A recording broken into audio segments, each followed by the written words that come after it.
नमस्कार, लोकमत राजस्थान में आप सभी का स्वागत है। मैं आपके साथ मोनिका राठौड़। आइए रुक करते हैं आज की कुछ खास खबरों की ओर।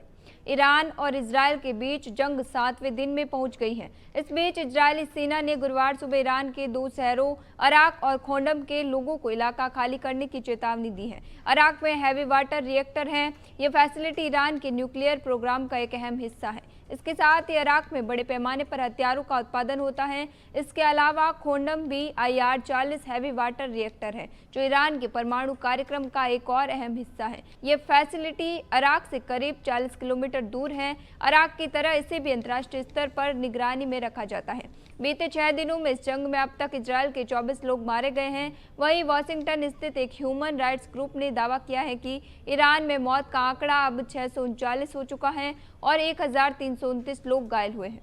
प्रधानमंत्री नरेंद्र मोदी बुधवार को कनाडा से क्रोएशिया पहुंचे। राजधानी जग्रेब में पीएम मोदी के स्वागत में मंत्र पढ़े गए और भारतीय नृत्य पेश किया गया। इसके बाद पीएम मोदी भारतीय समुदाय के लोगों से मिले। पीएम मोदी ने यहां क्रोएशिया के प्रधानमंत्री से द्विपक्षीय बातचीत की। इसी दौरान उन्होंने कहा कि आतंकवाद मानवता का दुश्मन है। ये लोकतंत्र में विश्वास रखने वाली शक्तियों का विरोधी है। क्रोएशिया के पीएम आंद्रेज ने कहा कि हमने भारत में हुए आतंकवादी हमले पर भी चर्चा की और दुख जताया। हमने आतंकवाद के खिलाफ लड़ाई पर पीएम मोदी के संदेश को अच्छी तरह से समझा है, क्योंकि ये दुनिया के लिए सबसे बड़ा खतरा है। इस पर प्रधानमंत्री नरेंद्र मोदी ने क्रोएशिया सरकार को धन्यवाद कहा। कनाडा की सीक्रेट एजेंसी ने बुधवार को जारी अपनी रिपोर्ट में भारत पर कनाडा में विदेशी हस्तक्षेप का आरोप लगाया। CSIS की रिपोर्ट में कहा गया कि भारत ट्रांसनेशनल दमन में मेन रोल निभाता है। रिपोर्ट में चीन को कनाडा के लिए सबसे बड़ा सीक्रेट खतरा बताया गया। इसके अलावा रूस, ईरान और पाकिस्तान का भी नाम लिया गया। रिपोर्ट में कहा गया कि भारतीय अधिकारी और कनाडा में मौजूद उनके प्रॉक्सी एजेंट्स ने कनाडाई नेताओं को प्रभावित करने की कोशिशें की हैं। इन भारतीय अधिकारियों ने कनाडा की नीतियों को भारत के हितों के मुताबिक मोड़ने की कोशिश की, खासकर खालिस्तान के मामले में। रिपोर्ट में यह भी कहा गया है कि खालिस्तानी उग्रवादी भारत में हिंसा के लिए कनाडा का इस्तेमाल कर रहे हैं। CSIS ने कहा कि कुछ लोग कनाडा का इस्तेमाल भारत में हिंसा को बढ़ावा देने, धन जुटाने और प्लानिंग करने के लिए कर रहे हैं। पाकिस्तान के आर्मी चीफ जनरल असीम मुनीर ने ट्रंप को नोबेल शांति पुरस्कार देने की मांग की है। उन्होंने ये पुरस्कार भारत पाकिस्तान के बीच सीज फायर कराने में ट्रंप की अहम भूमिका के लिए मांगा।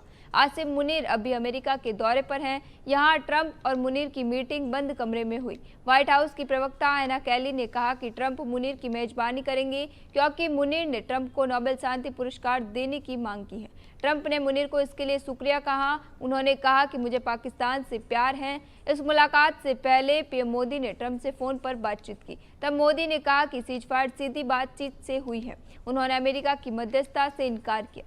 ईरान की उर्मिया मेडिकल यूनिवर्सिटी में पढ़ रहे लगभग 110 भारतीय छात्र सुरक्षित भारत पहुंच गए हैं। इनमें से 90 छात्र कश्मीर के हैं। ईरान इजरायल जंग में फंसे छात्रों को वापस लाने के लिए सरकार ने ऑपरेशन सिंधु शुरू किया है। भारत पहुंचे छात्रों ने बताया कि वहां के हालात हर दिन खराब होते जा रहे हैं। खासकर तेहरान में स्थिति बहुत खराब है। ईरान से निकाले गए ये छात्र मंगलवार को आर्मेनिया पहुंचे थे, जहां उन्हें राजधानी येरेवन के होटलों में ठहराया गया था। इसके बाद इन्हें कतर के रास्ते भारत लाया गया। इंडिगो की एक फ्लाइट आर्मेनिया के येरेवन एयरपोर्ट से इन छात्रों को लेकर कतर की राजधानी दोहा के लिए रवाना हुई थी। इसके बाद एक दूसरी फ्लाइट से इन्हें दोहा से नई दिल्ली के इंदिरा गांधी एयरपोर्ट लाया गया। अहमदाबाद प्लेन हादसे में जान गंवाने वाले अब तक 210 मृतकों की पहचान DNA टेस्ट से हो चुकी है और 187 शव उनके परिवारों को सौंप दिए गए हैं। ये जानकारी गुजरात के स्वास्थ्य मंत्री ऋषिकेश पटेल ने दी। सिविल अस्पताल के medical superintendent doctor Rakesh Joshi ने बताया कि अब तक जिन शवों को सौंपा गया उनमें 131 भारतीय नागरिक, 4 पुर्तगाली, 30 ब्रिटिश नागरिक, 1 कनाडाई और 6 गैर यात्री शामिल हैं। हादसे के बाद 71 घायलों को सिविल अस्पताल में भर्ती किया गया था, जिनमें से अब तक केवल 7 मरीज इलाज करा रहे हैं। बाकी मरीजों को छुट्टी दे दी गई है। उधर एयर इंडिया ने कहा कि वह मिड जुलाई तक अंतर्राष्ट्रीय उड़ानों में 15% की कटौती करेगी। साथ ही कंपनी ने बताया कि एयर इंडिया अपने बोइंग 777 विमानों की भी जांच करेगी। इंदौर के ट्रांसपोर्ट कारोबारी राजा रघुवंशी की हत्या के आरोपियों को शिलांग पुलिस आज कोर्ट में पेश करेगी। राजा की पत्नी सोनम समेत सभी आरोपी 18 जून तक पुलिस रिमांड में थे। इसी दौरान शिलांग पुलिस ने 5 आरोपियों से वारदात का रिक्रिएशन भी कराया। अभी कई सवालों के जवाब नहीं मिले हैं। ऐसे में संभावना है कि पुलिस आरोपियों की और रिमांड मांग सकती है। वहीं शिलांग पुलिस ने इंदौर में मंगलवार और बुधवार को सोनम, राजा और राज के परिजन समेत कई लोगों से पूछताछ की है। गुजरात, मध्य प्रदेश, बिहार और झारखंड के बाद मानसून ने राजस्थान, उत्तर प्रदेश में भी एंट्री ले ली है। मानसून ने 3 दिन में 6 राज्यों को कवर किया है। पूर्वी यूपी के 13 जिलों में आज भारी बारिश की चेतावनी दी गई है। मध्य प्रदेश के 54 जिलों में मानसून पहुंच गया है। आखिरी बचे भिंड जिले में भी आज मानसून की एंट्री हो जाएगी। ग्वालियर और चंबल में भारी बारिश का अलर्ट है। वहीं झारखंड में आज तेज भारी बारिश का रेड अलर्ट जारी किया गया है। भारी बारिश के अनुमान के चलते रांची के सभी स्कूल आज बंद रहेंगे। मौसम विभाग ने आज गुजरात, ओडिशा, बिहार, छत्तीसगढ़, कोंकण, गोवा, असम, मेघालय, अरुणाचल और केरल के लिए बारिश का ऑरेंज अलर्ट जारी किया है। फिलहाल के लिए इतना ही, फिर लौटेंगे एक नए सच के साथ। तब तक के लिए दीजिए इजाजत। नमस्कार।